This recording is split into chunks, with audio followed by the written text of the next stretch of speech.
네, 경제 현장 오늘 이슈 체크로 이어갑니다.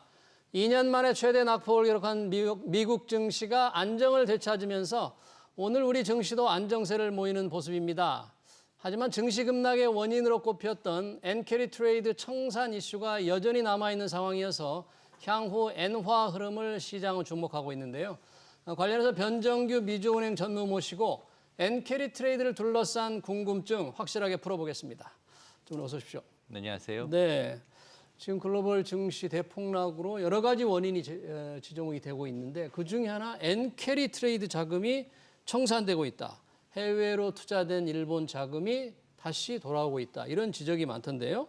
우선 엔캐리 트레이드라는 게 어떻게 작동하는 겁니까, 이게? 네, 우선 그 엔캐리가 뭔지 이거를 한번 봐야 될 것 같은데요. 일반 시청자분들 중에서는 뭐 캐리가 뭐냐, N은 알겠는데 엔캐리가 복잡한 것 같다 이렇게 생각하시지 말고요. 이게 뭐냐면 고금리 통화에 투자를 하는 거예요. 그런데 갖고 있는 자산이 내가 예를 들면 엔화를 갖고 있으면 엔화는 전통적으로 금리가 낮거나 거의 없던 그런 통화 아니에요? 엔화 그렇죠. 예, 그렇기 때문에 이런 통화를 예금을 갖고 있으면 이자가 없단 말입니다. 그러니까 일부 사람들은 이걸 갖고 있다가 보니까 이자가 없는데 달러나 아니면 호주불로 이렇게 바꿔보니까 이자가 3, 4%가 나온대요. 그리고 환율만 변하지 않으면 우리가 이렇게 제2의 월급이 나온다. 그래서 굉장히 좋아했던 거죠. 그래서 나온 게 옛날에 와타나베 부인이란 말을 한 번씩 이게 와타나베는 일본의 그 가장 흔한 성씨 중에 하나입니다. 우리 김씨 같이. 예, 김씨 씨 같이. 그래서 왔습니다. 그래서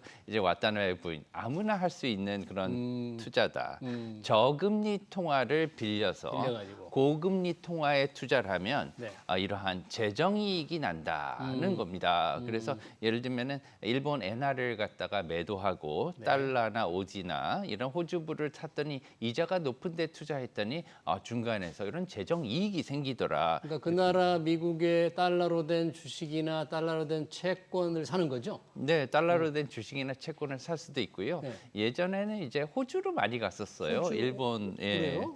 호주가 예전에는 이제 고금리 통화였습니다. 요새는 좀 낮긴데 아직도 지금 뭐 이번에 호주 그 중앙은행이 기준금리를 아직 안 낮췄죠. 그래서 아직도 이제 뭐 높은 편이긴 합니다. 이게 그래서 이제 일본 뭐 기준금리는 굉장히 낮으니까요. 거의 없다시피 하니까 이런 다른 나라에 투자해 보니까 그 나라에 가서 이자가 생기고 해외여행도 하고 그 다음에 집도 하나 구할 수 있고요. 이렇게 그러면서 유의자적할 수 있는 데다가 그게 예를 들면은 다른 추가 비용을 내지 않아도 돼요. 그래서 굉장히 선풍적으로 90년대부터 일어난 게 이게 와타나베 부인이라고 해서 이게 엔캐리 트레이드의 시초입니다.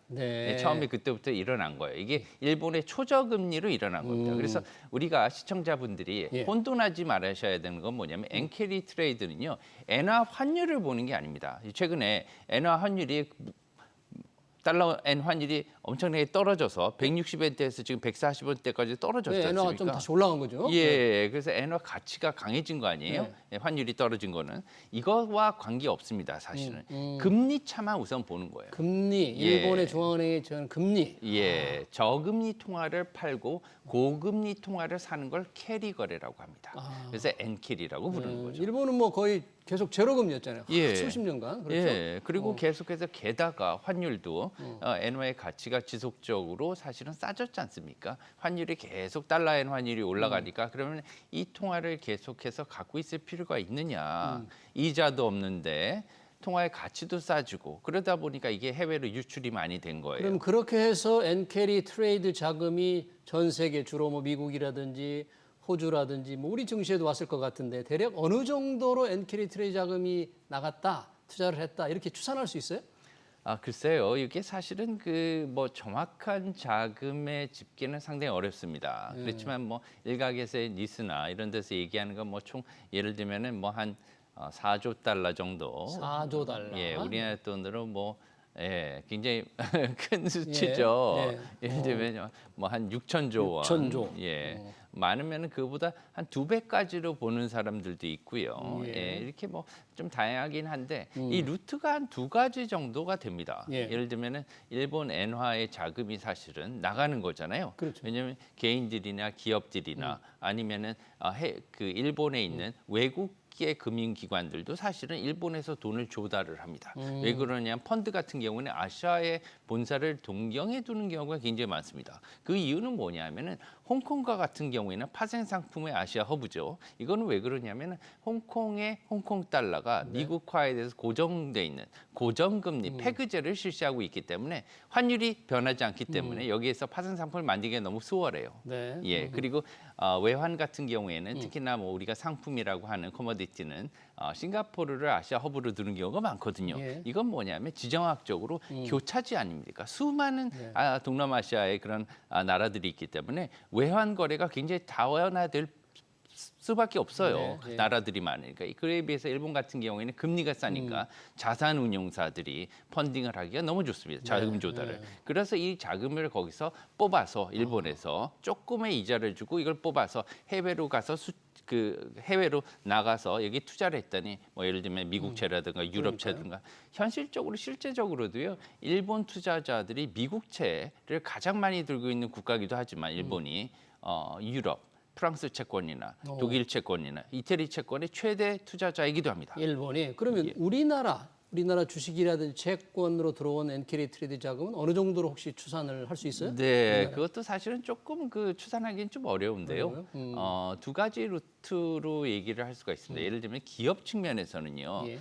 일본계 기업들이 우리나라에 들어와 있지 않습니까? 그렇죠. 예를 들면 반도체건 아니면은 뭐 기계 산업이건 여러 종류에서 일본과 한국이 경합을 하고 있다고 얘기하지만 사실은 굉장히 어떻게 보면 협력 관계도 많이 있습니다. 왜냐하면은 이제 일본은 예를 들면 반도체는 완성 제품을 거의 만들지 않아요. 네. 예, 그에 비해서 이 기계나 이런 것들은 한국하고 협조를 해서 미리 설계를 갖다가 같이 들어가서 하고 난 다음에 이걸 갖다 삼성전자나 하이닉스에 납품을 하는 거죠. 네. 이러한 협력 관계들이 여러 분야에 많이 있기 때문에 많이 들어와 있는데 그런 회사들이 만약에 자금을 갖다가 다시 본국으로 보내지 않고 여기 남기면은요, 네. 그게 사실 회귀하지 않고 남아 있는 자금이 되는 거죠. 엔캐리 트레이드 성격이네요, 결과적으로. 네. 두 번째로는 금융기관들 같은 경우에는 뭐 우리나라는 그렇게 많지는 않지만 해외에 일본의 엔화 자금, 싼 엔화 자금을 사용하는 국제금융이 굉장히 큽니다. 왜냐하면 나가서 이 자금을 바탕으로 왜냐하면 채권에 투자를 하게 되면 일본 국민들이 해외 채권에 투자를 하게 되면 이 채권을 가지고 미국 기업들, 유럽 기업들은 그것을 자금원으로 쓰는 거죠. 빌린 거죠. 그것을 가지고 비즈니스를 하게 돼요. 그래서 예.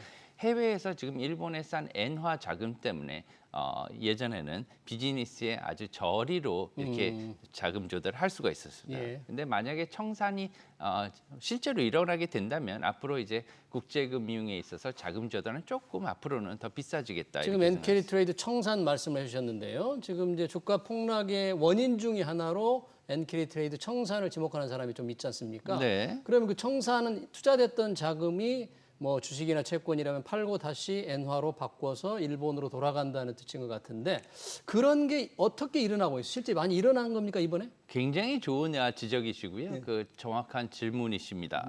그거에 대해서는 사실은 지금 그 엔캐리 청산이라고 하는 것은 청산은 영어로 unwind를 갖다가 이제 번역한 거예요. 예. 이것은 뭐냐면은 사실은 엔화 매수 포지션 청산이라고 말하는 게 더 타당합니다. 엔화 엔화, 매수 네, 매수 포지션. 포지션 왜냐하면 청산, 네. 지금 일본의 국내 상황을 보면요. 일본의 기준금리가 지금 마이너스 기준금리를 벗어나서 네. 이번에 소폭 인상을 하기는 했지만 네.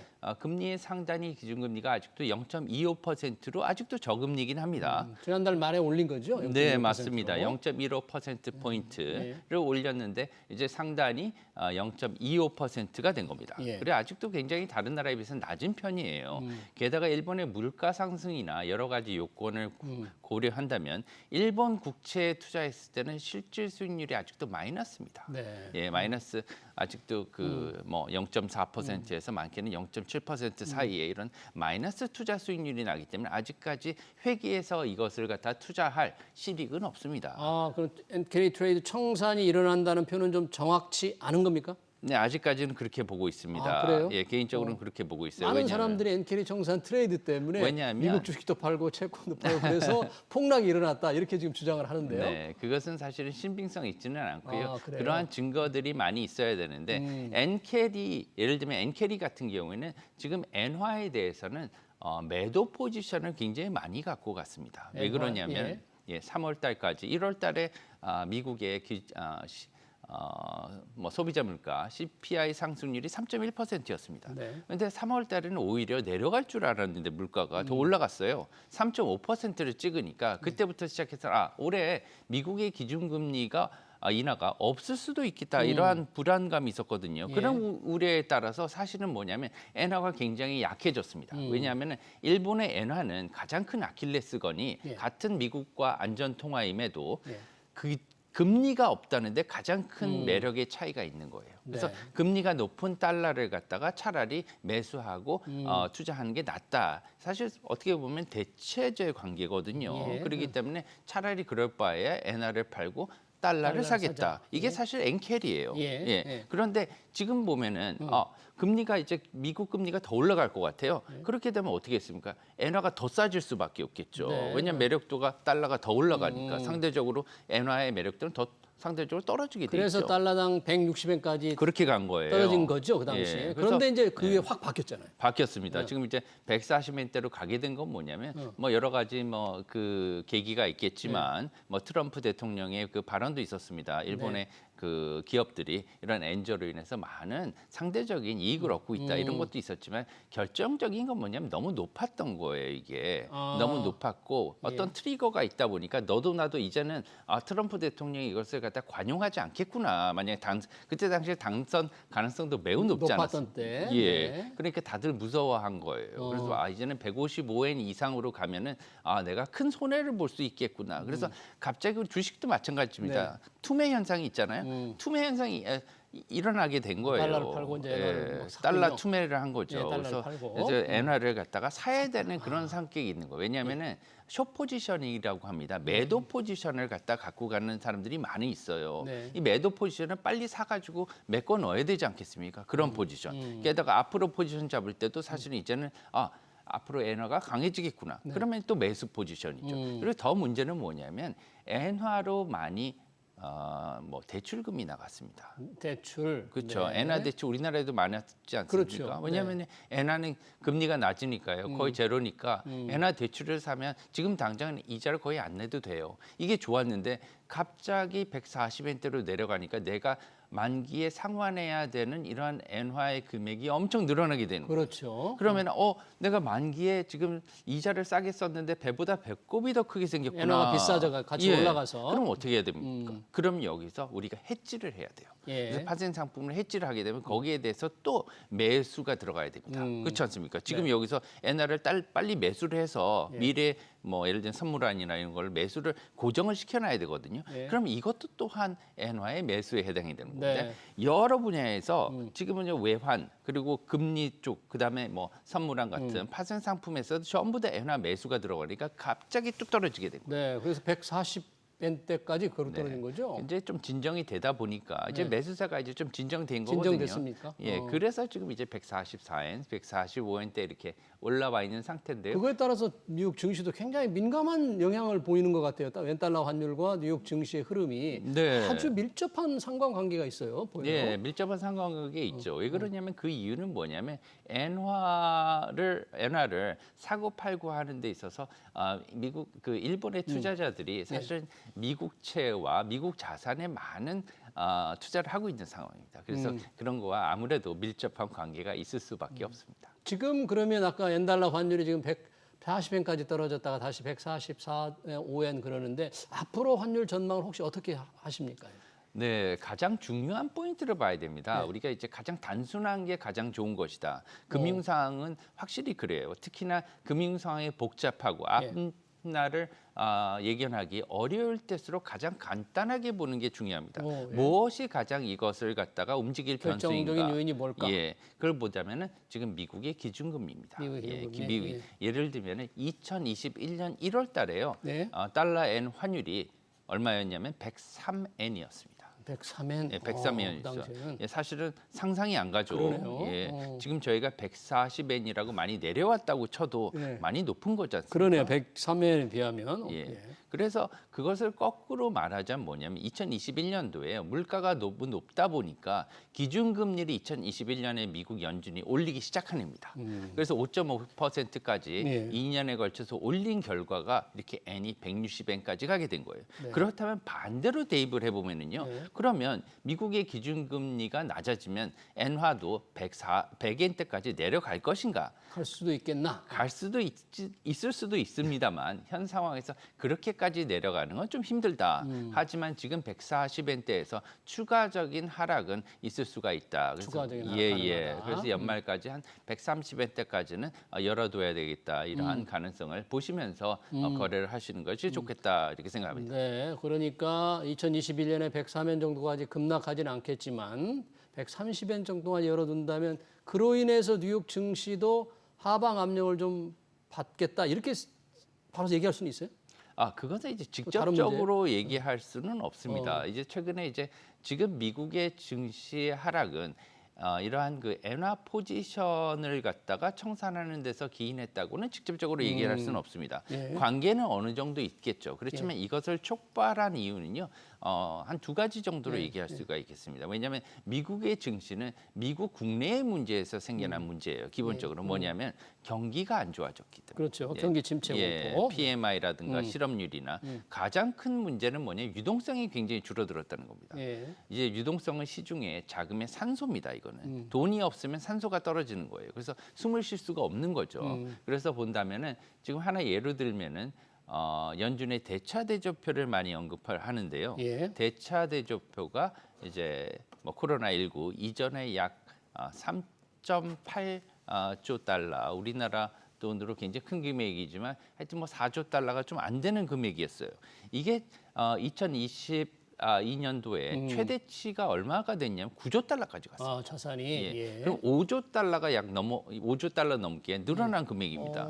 이것은 뭐냐면 연준의 대차 대조표라는 거는 채권을 배불리 먹었다는 거예요. 연준이. 그 말은 뭐냐면 채권이란 종이 쪽지를 연준이 가져가고 돈을 푸는 거네요. 예, 시장에 돈을 푼 거죠. 네. 양적 완화를 한 겁니다. 근데 이제 반대로 이걸 줄여나가는 거죠. 예. 이게 바로 QT입니다. QT 양적 긴축을 갖다가 벌써 지금 얼마까지 줄여줬냐면 지금 7조 달러 약간 위에 있어요. 네. 이 말은 뭐냐면은 2021년도 이후에 4조에서 9조 달러까지 늘렸다가. 5조 달러가 늘어났는데 그중에서 벌써 2조 달러가 증발했다는 거예요. 시중에. 그러니까 지금 3조 달러밖에 안 늘어난 상태입니다. 그러네요. 잘 모르지만 지금은 잘 몰랐지만 워낙에 이제 주가가 상승세를 띄었으니까 그동안의 부지불식 중에 시중의 유동성은 많이 메말랐다는 거죠. 알겠습니다. 우리가 금리만 관심을 가졌는데 미 연준이 그동안 채권을 팔아서 둔 돈을 많이 회수했다. 벌써 2조 달러 정도 이미 회수를 했다. 계속 이제 회수할 거니까 이게 상당히 증시에 영향을 미치고 있다. 이렇게 결론을 짓도록 하겠습니다. 엔캐리 트레이드와 그 청산 문제 얘기 잘 들었습니다. 지금까지 변정규 미주은행 전무였습니다. 전무님 고맙습니다. 감사합니다. 네.